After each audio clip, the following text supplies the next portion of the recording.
Hey everybody, JC here with another T&I toy review. And today's review is in association with JediInsider.com, your #1 news source for everything Star Wars. And for today's review, we're going to be taking a look at the brand new Star Wars The Black Series 6-inch Imperial Royal Guard, or as I refer to it, the Emperor's Royal Guard. Now this figure comes packaged in the same style packaging we see with all the Black Series. You've got the logo up at the top. The figure's clearly displayed in the window box. Down below you've got the name of the character and an image. Off to the side you have the red border, and it tells us this is figure number 38 in the series. And then on the back of the packaging we have a brief bio in multiple languages. Alright, let's get this open and take a look at what's inside. Okay, so here's a look at the figure outside the packaging along with the other contents. So the figure comes with a staff, and on the one end it's done with metallic silver, and you've got the pointy end, and then the other end you've got some black paint, and the base is wider on the staff. And this looks pretty true to what we saw in the movie Return of the Jedi.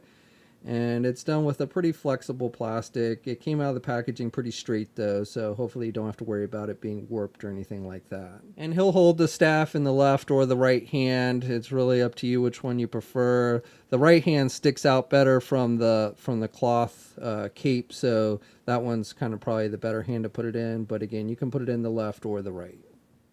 And then the figure also comes with a blaster. So you don't ever actually see these guys use blasters in the movie, but ever since like the Crimson Empire story in the comics, you've seen the blaster included with the Emperor Royal Guards or Imperial Royal Guards. And these look very similar. These blasters look very similar to the ones that we saw with the speeder bike drivers. So the ones that fit in their ankle holsters. And so it's done with a dark gray plastic, and you've got the sculpting detail with the little barrel that kind of sticks out on the front. And then he does have a holster underneath here. Again, this isn't something we ever saw in the movie, but they did include that holster so you can store it in there, and it stays in there pretty good. Now the pistol is actually a little bit small for this figure's hands. He'll hold it more tightly in the left hand, though he holds it at kind of a funny angle with that one. And then he can put it in the right hand, and it looks like almost like he should have a trigger finger. The finger's kind of sticking out there, but again, the gun is a little bit too big for the actual, or a little too small, I should say, for the actual hand. And so it doesn't really seem to fit in there very tight. So for the figure itself, the figure incorporates pretty basic paint applications. You've got that kind of glossy red plastic for the helmet, and then you've got the black for the eye slit, which looks pretty true to the movie. And then he's got this soft goods robe, or whatever you want to call this, that covers up basically his body. And then underneath, they've got some detailing again. Ever since the Crimson Empire storyline, you know, we get this extra detailing, which we never saw in the movies or anything. But you get the armor underneath, which again is done with that kind of glossier red here on the chest and on the shoulders. And then he's got this belt piece, which covers his crotch, and that's done with a rubber type material, and that's where you've got the holster and everything. And then he's got the darker red for the sleeves and the legs, and then again that shinier red for the boots. I like the detailing with like the buckles and everything here on the side, so I think that looks pretty good. So I do like the fact that they gave us the extra detail under the robe, even though it's not something that we ever actually see in the movies. Now just to note, the way the robe is done, on the right side basically there's a slit so you can do the arm out. It's much easier to get the arm out on the right side. There is no slit on the left side, so if you want to like get the left arm out, you have to kind of lift the robe up.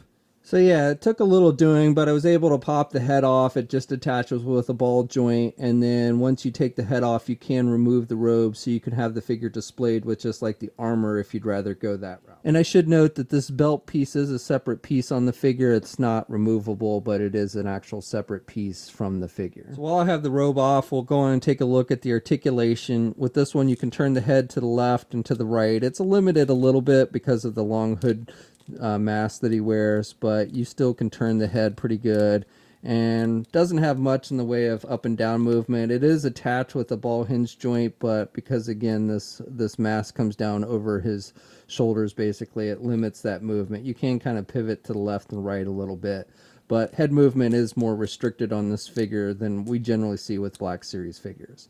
Then the arm's attached with your standard ball hinge joint there at the shoulder, so he can get his arm out pretty good even with these shoulder pads, and he's got good rotation there at the shoulder. He does not have a bicep swivel, and he only has a single hinged elbow, so he can bend his elbow about that much. He does have rotation at the elbow, and then he's got rotation at the wrist. The hinges on the hands are on the top and the bottom, so you get that up and down sword fighting type movement, and it's the same on both hands. Then he's got a midsection joint, so you've got rotation there. You can pivot to the left and the right. Really can't crunch down because of this armor piece, but can look back about that much. Does not have a waist swivel. Legs are attached with ball joints. Can do the splits about that much. Can get the leg forward pretty good, and can do the leg back and out about that much. Has a thigh swivel, has a double jointed knee, so good bending at the knee, and then has hinges on the feet, so good up and down movement, and does have ankle pivot and 2 peg holes on the bottom of the feet. And one thing to note about the robe, technically the front part of the robe would have the slit on the right side of the figure, but I don't think it really matters that much. So if you wanted to flip it around, if you wanted to pop the head off and flip the robe around so the slit was on the left side, I think you could get away with that. So this figure stands just a little bit over 6¼ inches tall. And here's a comparison with Hasbro's Black Series Emperor figure, and the scale between these two seems to be pretty good. And if you're wondering, I stole this little electricity hand from a DC Icons figure from DC Collectibles. And then here's a comparison with the 40th anniversary Darth Vader figure, and again, the scale between these two seems to be pretty good. Now, I was kind of surprised to see an Emperor Royal Guard guarding Vader in the Rogue One movie, but I guess since these guys are now technically called Imperial Royal Guards, it makes more sense. Okay, so that's my review. So overall, I think this is a pretty good figure. I was always a fan of the Emperor Royal Guards in Return of the Jedi. They didn't really do much, just kind of stood around, but I always thought they were really cool looking.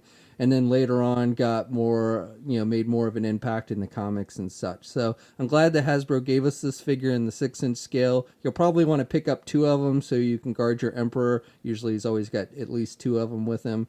But if you can find it, this figure seems to be one of the more popular figures in the wave. I managed to grab mine off of Amazon. You can also pre-order the wave at Big Bad Toy Store, and they should be shipping it very soon. We'll have a full image gallery up at JediInsider.com. There'll be a link in the video description below. As always, leave a comment. Let us know what you think. If you're so inclined, please like the video and subscribe to the channel. I'd really appreciate it. And you can also follow me on my Facebook, Twitter, and Instagram accounts. I'll have links to those in the video description as well.